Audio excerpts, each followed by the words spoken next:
Hello ನಮಸ್ತೆ ಎಲ್ಲರಿಗೂ welcome to Nisha cooking channel. Please ನನ್ನ ಚಾನಲ್ಗೆ ಯಾರು ನೋಡ್ತಿದ್ದೀರ ಹೊಸಬರಾಗಿ ನನ್ನ ಚಾನಲ್ಗೆ ಸಬ್ಸ್ಕ್ರೈಬ್ ಮಾಡ್ಕೊಳ್ಳಿ, ಹಾಗೆ ಸಪೋರ್ಟ್ ಮಾಡಿ.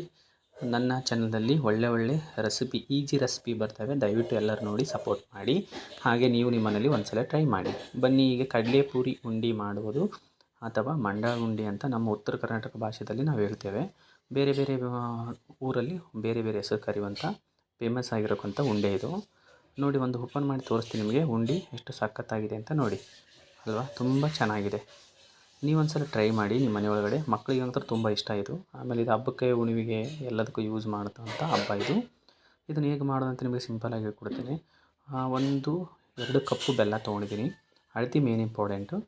2 ಕಪ್ಪು ಬೆಲ್ಲಕ್ಕೆ 8 ಕಪ್ಪು ಮಂಡಾಳ ಹಾಕಬೇಕು. ಯಾವಾಗಲೂ ಅದೇ ಕಪ್ಪಿನಿಂದ ಅಳತೆ ಮಾಡಬೇಕು. ನೋಡಿ, ನಾನು 2 ಕಪ್ಪು ಬೆಲ್ಲ ತೊಗೊಂಡಿದ್ದೀನಿ. ಬೆಲ್ಲ ತೊಗೊಂಡಾದ್ಮೇಲೆ ಇದನ್ನು ಏನು ಮಾಡಬೇಕಂದ್ರೆ, ನಾವು ಗ್ಯಾಸ್ ಹಚ್ಚಿ ಗ್ಯಾಸ್ ಮೇಲೆ ಇಡೋಣ. ಆ ಬೆಲ್ಲ ಸ್ವಲ್ಪ ಕರಗಬೇಕು, ನೀರು ಆಗಬೇಕು. ನೀರು ಹಾಕಬೇಡಿ, ತಾನೇ ಕರಗುತ್ತೆ. ಅದು ಒಂದು 5 ಅಥವಾ 10 ನಿಮಿಷ ಲೋ ಫ್ಲೇಮಲ್ಲಿ ಇಟ್ಕೊಂಡು ಕರಗಿಸಿ. ಬೆಲ್ಲನೆಲ್ಲ ನೀಟಾಗಿ ಕರಗಿಸಿ. ಬೆಲ್ಲ ನೋಡಿ ತುಂಬ ಚೆನ್ನಾಗಿದೆ ಅಲ್ವಾ. ಈ ಥರ ತುಂಬ ಚೆನ್ನಾಗಿ ಬರ್ತದೆ. ಆಮೇಲೆ ತುಂಬ ನೀಟಾಗಿ ಬರ್ತದೆ. ಆಮೇಲೆ ನೀವು ಇದನ್ನು 1 ತಿಂಗಳವರೆಗೂ ಮನೆ ಒಳಗಡೆ ಸ್ಟೋರ್ ಮಾಡಿ ಇಡ್ಬೋದು. ಏನೂ ಆಗೋಲ್ಲ, ಆರಾಮ್ಸೆ ತಿನ್ಬೋದು. ಆಮೇಲೆ ಇದು ಸ್ವಲ್ಪ ಕಡುಕಾಗಬೇಕು, ಆವಾಗ ತಿನ್ಬೇಕು. ಮಜಾ ಸೂಪರಾಗಿರ್ತದೆ. ನೋಡಿ, ಈ ಥರ ಎಲ್ಲ ಹಣ ಕಾಸಬೇಕಾದ್ರೆ ಏನು ಮಾಡೋಣ ಅಂದರೆ, ನಾವು ಸ್ವಲ್ಪ ಬೆಲ್ಲದಲ್ಲಿ ವೇಸ್ಟೇಜ್ ಇರ್ತದಲ್ವ, ಕಸರು ಇರ್ತದೆ. ಇದನ್ನೇನು ಮಾಡೋಣ ಅಂದರೆ, ನಾವು ಸಪ್ರೇಟಾಗಿ ಒಂದು ಪಾತ್ರೆ ಒಳಗಡೆ ಜಾಡಿ ತೊಗೊಂಡು ಹಿಡ್ಕೊಂಬಿಡೋಣ. ಈ ಥರ ಎಲ್ಲ ಇಟ್ಕೊಳ್ಳಿ. ಜಾಡಿ ತೊಗೊಂಡು ಹಿಡ್ಕೊಂಡಾದಮೇಲೆ ಇದನ್ನು ನೋಡಿ ಎಷ್ಟೊಂದು ವೇಸ್ಟ್ ಬರ್ತದೆ ಅಂತ ನೋಡಿ, ನೀವೇ ನೋಡಿ ಗೊತ್ತಾಗುತ್ತೆ. ಅದಕ್ಕೆ ಯಾವಾಗಲೂ ಬೆಲ್ಲನ ಹಾಗೆ ಯೂಸ್ ಮಾಡಬೇಡಿ ದಯವಿಟ್ಟು.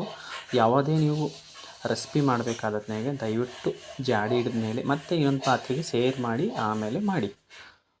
ಮತ್ತು ಇನ್ನೊಂದು ಪಾತ್ರೆ ತೊಗೊಂಡು ಅದೇ ಬೆಲ್ಲದ ನೀರನ್ನು ನಾನು ಆ ಪಾತ್ರೆಗೆ ಆ್ಯಡ್ ಮಾಡ್ತೇನೆ. ಹಾಕ್ಕೊಂಡು ಇದು ಸ್ವಲ್ಪ ಬಬಲ್ಸ್ ಬರಬೇಕು ನೋಡಿ. ಈ ಥರ ಎಲ್ಲ ಬಬಲ್ಸ್ ಬರ್ತಾನೆ ಇರಬೇಕು. ಬಬಲ್ಸ್ ಬಂದಾಗೆ ಅದು ಹಣ ಬರ್ತದೆ ನೋಡಿ. ನಾನು ಒಂದು ಸಣ್ಣ ಕಪ್ಪು ನೀರು ಹಾಕ್ತಾಯಿದ್ದೀನಿ, ನೀರು ಜಾಸ್ತಿ ಹಾಕ್ತಾಯಿಲ್ಲ. ಆಮೇಲೆ ನೋಡ್ತಾನೆ ಇರಬೇಕು ಹಣ ಬಂದಿದೆ ಇಲ್ಲ ಅಂತ. ಗೊತ್ತಾಗುತ್ತೆ, ಅಲ್ಲೇ ನೋಡಿದಾಗ ಗೊತ್ತಾಗುತ್ತೆ ನಿಮಗೆ ಯಾವ ಥರ ಬಂದಿದೆ ನೋಡಿ. ಇಲ್ಲಾಂದರೆ ಯಾರಿಗೆ ಗೊತ್ತಿಲ್ಲ ಅಂದರೆ ಒಂದು ಪ್ಲೇಟ್ ಒಳಗಡೆ ನೀರು ಹಾಕ್ಕೊಂಡು ಈ ಥರ ನೋಡಿ, ಇದು ಬಂದಿಲ್ಲ ಅಂತ ಅರ್ಥ. ಯಾವಾಗಲೂ ಜಿಗಿಟಾಗಿರಬೇಕು ಕೈಗೆ ಎತ್ಕೊಳ್ಳೋಕ್ಕೆ.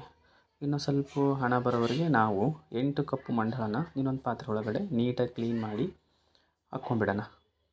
ನೋಡಿ, 2 ಕಪ್ಪು 8 ಕಪ್ ಹಾಕ್ಕೊಂಡಿದ್ದೀನಿ. 2 ಕಪ್ ಬೆಲ್ಲಕ್ಕೆ ಅಂದರೆ 1 ಕಪ್ಪಿಗೆ ಬೇಕಾದರೆ 4 ಕಪ್ ಮಂಡಾಳ ಹಾಕ್ಕೊಬೋದು. 2 ಕಪ್ಪಿಗೆ ಆದರೆ 8 ಕಪ್ ಮಂಡಾಳ ಹಾಕ್ಬೋದು. ತುಂಬ ಚೆನ್ನಾಗಿರ್ತದೆ, ತುಂಬ ಟೇಸ್ಟಿ. ಮಕ್ಕಳಿಗಂಕರು ತುಂಬ ಇಷ್ಟಪಟ್ಟಂಥ ತಿನ್ನೋವಂಥ ಕಡಲೆಪುರಿ ಉಂಡೆ ಇದು. ಮತ್ತು ನೋಡೋಣ ಇನ್ನೊಂದು ಸಲ ಹಣ ಬಂದಿದೆ ಅಂತ. ಈಗ ನೋಡೋಣ. ನೋಡಿ, ಬಂದಿದೆ. ಓಕೆ, ಅತಿ ಏರುನಿಲ್ಲ, ಅತಿ ಇಳುವೂ ಇಲ್ಲ, ಈ ಥರ ಬರಬೇಕು ಯಾವಾಗಲೂ. ನೋಡಿ ಎಷ್ಟು ಜಿಗಿಟಿದೆ ಗೊತ್ತಾಗುತ್ತೆ ಹಗಲಲ್ಲಿ. ನೋಡಿ, ಈಗ ಗೊತ್ತಿದೆ ನೋಡಿ, ಬಂದಿದೆ. ಇದನ್ನೇನು ಮಾಡೋದಂದರೆ, ಕೆಳಗೆ ಸ್ವಲ್ಪ ಇಳಿಸ್ಕೊಂಡು ಮಂಡಾಳನ ಮಿಕ್ಸ್ ಮಾಡಿಬಿಡೋಣ.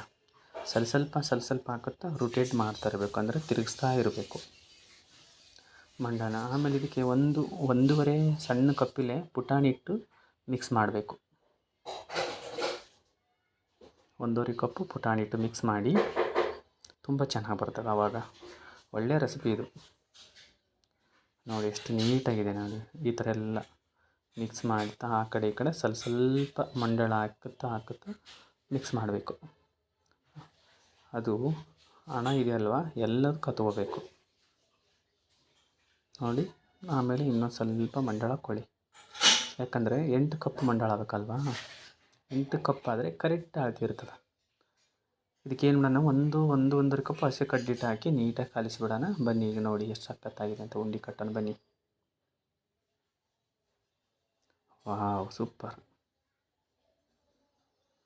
ತುಂಬ ಚೆನ್ನಾಗಿದೆ. ಕಡಲೆಪುರಿ ಉಂಡೆ ಅಂದರೆ ಹಿಂಗಿರಬೇಕು, ಇಷ್ಟು ದೊಡ್ಡ ಸೈಜ್ ಇರಬೇಕು. ಹಾಗಾದರೆ ತಿನ್ನೋಕೆ ಸೂಪರ್ ಇರ್ತಾವೆ. ಸಣ್ಣವಾದರೆ ಇದು ಇಂಟ್ರೆಸ್ಟ್ ಬರಲ್ಲ ತಿನ್ನೋಕೆ.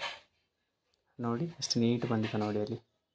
ಥ್ಯಾಂಕ್ ಯು ಗೈಸ್, ನನ್ನ ವೀಡಿಯೋಸು ಎಲ್ಲ ನೋಡೋದಕ್ಕೆ ತುಂಬ ಥ್ಯಾಂಕ್ ಯು. ಲವ್ ಯು ನಿಮಗೆ, ಥ್ಯಾಂಕ್ ಯು. ಹಾಗೆ ನಾನು ಒಳ್ಳೆ ರೆಸಿಪಿನ ಬರ್ತಾ ಇರ್ತವೆ, ಸಿಂಪಲ್ ಇರ್ತವೆ, ಈಜಿ ರೆಸಿಪಿ. ಸಿಂಗಲ್ ಬ್ಯಾಚುಲರ್ ಆರಾಮ್ಸೆ ಮಾಡಿ ತಿನ್ಬೋದು ನನ್ನ ರೆಸಿಪಿ ಎಲ್ಲವೂ. ನೋಡಿ, ಒಂದು ಓಪನ್ ಮಾಡಿ ತೋರಿಸ್ತಾ ಇದ್ದೀನಿ ನಿಮಗೂ ಬೇಕಾ ಹೇಳಿ, ನಮ್ಮ ಮನೆಗೆ ಬನ್ನಿ. Thank you so much. Love you guys.